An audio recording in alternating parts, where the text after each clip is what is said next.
Witam wszystkich. Jak widać, zima w pełni. U mnie dzisiaj minus 14 stopni, także można by leżeć na betonie. Na szczęście w garażu mam powyżej zera, także prawie tropiki. No ale dobra, mała awaria się trafiła. Nie działa przycisk bagażnika, nie otwiera się zamek. Zamek niby działa, bo z kluczyka mogę otworzyć, natomiast samym przyciskiem nic się nie dzieje. W sumie pierdoła, miałem tego nawet nie nagrywać, no ale niech stracę. Dwa podstawowe miejsca, gdzie może coś się dziać. Tutaj przy samym zamku, przy samym przycisku. No i najbardziej typowe, czyli oczywiście przerwany kabelek miedziany w tym tutaj peszlu. Jak to w miarę bezboleśnie próbować sprawdzić? Zamykam zamek. No i teraz wciskam i trzymam przycisk wciśnięty.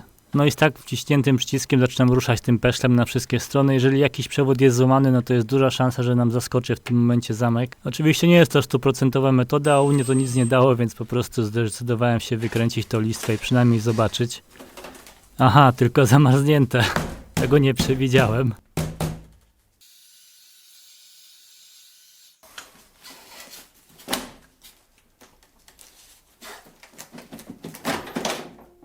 O, i teraz przy ściąganiu akurat otworzył się zamek, czyli czyżby się samo naprawiło? Może od tego ogrzewania jakiś lód tam odpadł. I wygląda na to, że teraz działa.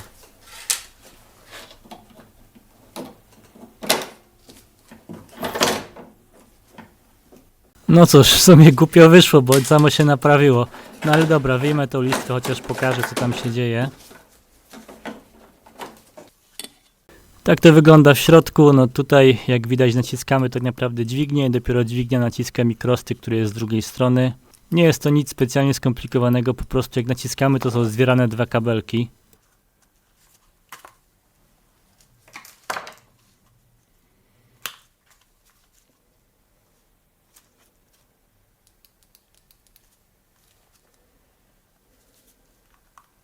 No cóż, jak widać, u mnie już korozja postępuje. Niestety te przewody są w zasadzie na stałe do tego plastiku, nie da się tego w żaden sposób łatwo wymienić. Natomiast jeżeli komuś się już to urwie albo przegnije, no to takie mikrostyki można normalnie kupić. Nie są to jakieś specjalnie drogie rzeczy i można wtedy wymienić.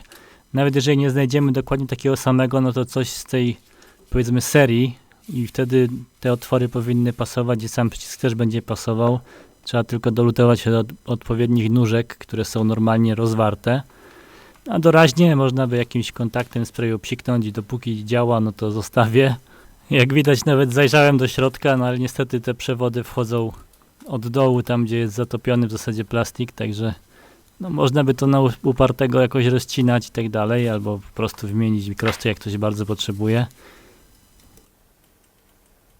No i oczywiście w międzyczasie można sobie zawsze sprawdzić multimetrem, czy na pewno zamyka obwód. W środku są 3 piny, interesują nas te dwa, które nie są brązowym kabelkiem, może tak powiem.